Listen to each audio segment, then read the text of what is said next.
Time being 6:01, I'm going to call the Board of Health meeting to order. Please join me in the Pledge of Allegiance. Pledge allegiance to the flag of the United States of America and to the republic for which it stands, one nation, under God, indivisible, with liberty and justice for all. Thank you. All right. We're going to start off with announcements from the Health Department. Turn that over to our acting health agent. Okay, so for current cases, COVID-19 cases in Abington as of today, we had 14 reported lab proctored tests, which means positive cases that have been reported through Maven.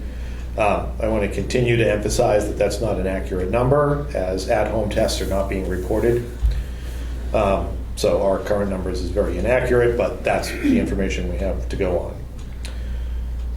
Vaccinations, we're continuing to do our clinics here at town, both first shots if people haven't gotten them, first boosters and second boosters for those that are eligible. And you can sign up through the town's website. We also have links on our Facebook, Abington Health Department Facebook page. Current vaccination rates for the town of Abington, we are 73% of our eligible residents are vaccinated, 68% of all residents. And finally, for anybody that gets a positive home test, they can call the health department at 781-982-2119 for guidance. And we will be, hopefully tomorrow or the next day, have up on our webpage on the town site, a copy of that guidance for anyone that's looking for it. And that's all I have. Thank you. All right. Next on our agenda, actually, are there any questions before I move on? For Chris, sir. We can talk later about when the COVID measures come up. We can discuss. Sure. It. Yeah. Yeah. Okay. The next agenda item is an update from the chair. This is very informal. So, as you can see, there's three of us. We're down to a three-person board. That's going to remain until the election. So, we're going to be operating slightly differently. It means that 3 is still a quorum because we're chartered with 5. So all of us need to be here to meet. So that means that whether we meet virtually or in person, we have to do what we can to try and make it work. So I'm going to ask the public to bear with us as we work through these uncharted territories and things like that. Anybody have any questions about what we're going to be doing? No. All right, so this is where we are. Okay, very informal. The next thing, we have our regulation review. So first off is the body art regulation. So we've been working extensively on that for the past few months, and obviously we're down to now. My question to the board is, now that we are at a decreased membership level, do we think it would be wise to table this discussion until a new board is in place? I think I would ask why we were looking at it in the first place, and if there's a way to sort of streamline to get to the point of why we're looking at it. Well, and I would say that the reason it was brought up in the first place was just to look at what may be outdated and make sure it is up to date. I think we kind of beat a dead horse with that unintentionally, and why it may be beneficial to us to just move on from it for now. I think one of the things that we did add previously to the body art regulation was a request from the body artist. Yes. So we did do that, and I thought we were done at that point, but then other members at that time brought up some other issues that they felt needed to be addressed. I know Chris might have one other addition to the regulation that you spoke about, microblading or something like that. Yeah, we kind of mentioned that. I wanted to circle back and talk to our resident microbladers before I brought anything to the board. Okay.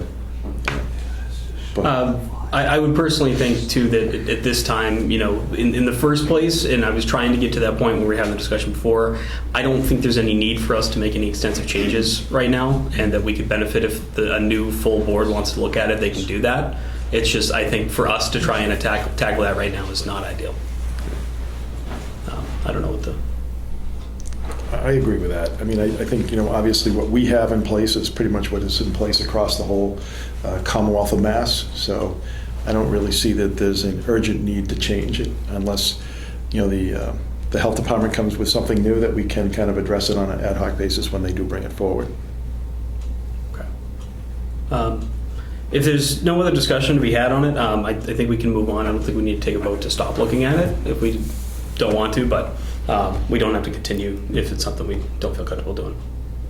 Sure. So, all right. Hearing no other discussion, then we'll move on to our fee schedule. Chris, do you want to go over the handout that we have? So before he left, Marty had mentioned that our current fee schedule, the last time that was updated was, well, it says 2014, but it was revised in 2015. So it's just worth taking a look to make sure that our fees are on par with everyone else.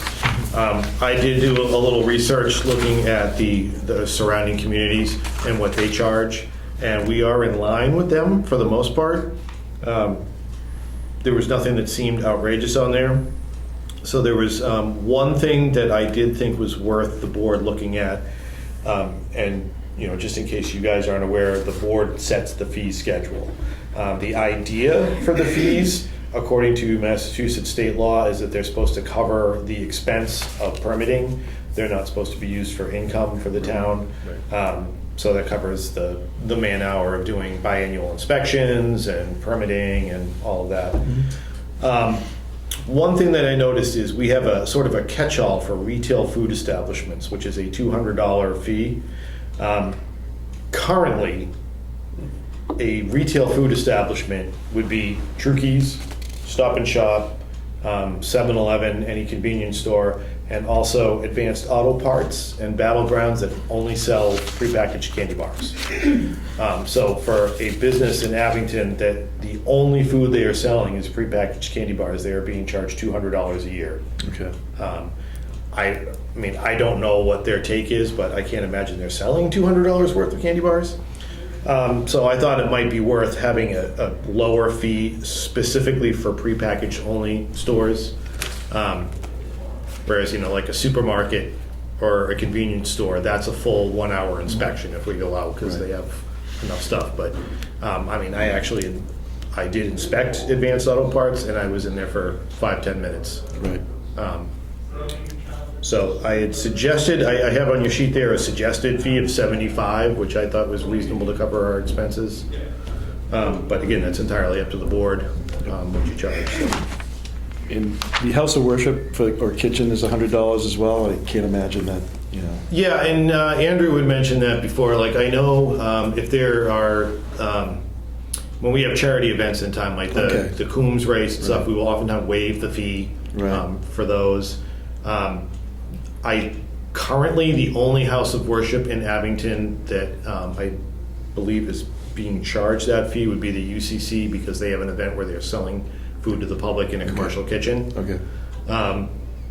So since that was brought up, whether or not the board should be charging a house of worship, I thought I'd throw that out there too. If you guys want to discuss it, you can either leave it be or lower it or eliminate it. And so the fee highlighted is the one that it is now. Yes, that's currently. All right. The only thing on here that's new is the prepackaged only. I added that line in so you could see it with everything else. Other than that, it's the current what's up on our website. Yeah, I think, obviously in the current environment with businesses, obviously having some difficulty over the last, dealing with the pandemic and what have you, to go up would not be a wise move for us. And I think, obviously highlighting the prepackaged only, I think, is another, because all you have to do is go and check the dates to make sure that the dates are good on the product that they have. So it's not really a big lift for our department. So I'm fine with establishing another fee of $75. The house of worship, I could be convinced to, go down because obviously it's just one, venue or one facility. Right. Yeah, I guess the question I would have in house of worship, would we rather be in favor of lowering or eliminating that? I don't know what the man hours or how much work is involved in inspecting something like that. Inspecting their kitchen would be the same as if we're doing the senior center or the Legion or any other places in town. It's a commercial kitchen. It's a full inspection. Right. So it's probably anywhere from half an hour to an hour. Mm. But you said you waived it in the past on a case by case. Not for this, but like if they're doing usually like charitable Like an events. Yeah, church is doing a bake sale or they're doing a road race or something. We usually waive those fees. That's a one-time event fee, which is usually $50. I'll make a motion, I think, of looking at it where it's kind of, a smaller lift-out apartment, that I'll make a motion to change or approve a new fee for retail establishment, prepackaged only for $75, down from $200, or delineating between the two establishments, and then also $50 for house of worship, and then maintain all the other fees. Can we start with just the retail? Yeah, do you want to do one at a time? We can motion one at a time. Yeah. Yeah, okay. So, Yeah. all right, so we'll start with that then. Yep. All right, so I have a motion from Kevin to decrease or create a new fee for retail food establishments that are prepackaged only. Do I have a second? Second. Second from Melissa. Any discussion? All in favor? Aye. Opposed? It's unanimous. All right, and then Kevin also made a motion to decrease the House of Worship kitchen fee to $50. Do I have a second? I'll second. Any discussion? All in favor? Aye. Opposed? It's unanimous. Motion passes. The only other thing we'll need to set on this would be an effective date. I will make a motion that we put the new fees into effect March 1st, 2022. It's tomorrow. A second. So a motion from me, second from Melissa. Any discussion? All in favor? Aye. Unopposed? It's unanimous. Motion passes. So that'll go into effect tomorrow. All right. So the last item on our agenda is COVID-19 safety measures. Barring any other discussion with the board, the reason this is on here is because we voted at our last meeting to rescind the mask advisory once we hit 5%. I believe we were at 3% last Tuesday, so that was rescinded on Thursday, so that mask advisory is gone. It should have been replaced with a general advisory, which I don't think we've actually written yet, but I think the same thing stands, same advisories. CDC has dropped their mask guidance as well, so as far as masking is concerned, we have nothing in place at this point in time, contrary to any other state or federal advisories. Any other discussion on this? Make a motion to drop this as an ongoing discussion item. I have a motion for Melissa to drop this as an ongoing. I'll second that. Second, Kevin. Any discussion? All in favor? Aye. Opposed? It's unanimous, so we'll drop this moving forward. All right, so those are all the agenda items for tonight. Do I have a motion to adjourn? Motion to adjourn. Motion to adjourn from Melissa. Do I have a second? Aye. I second. All in favor? Aye. Aye. Opposed? And we are adjourned at 6:14. Wow.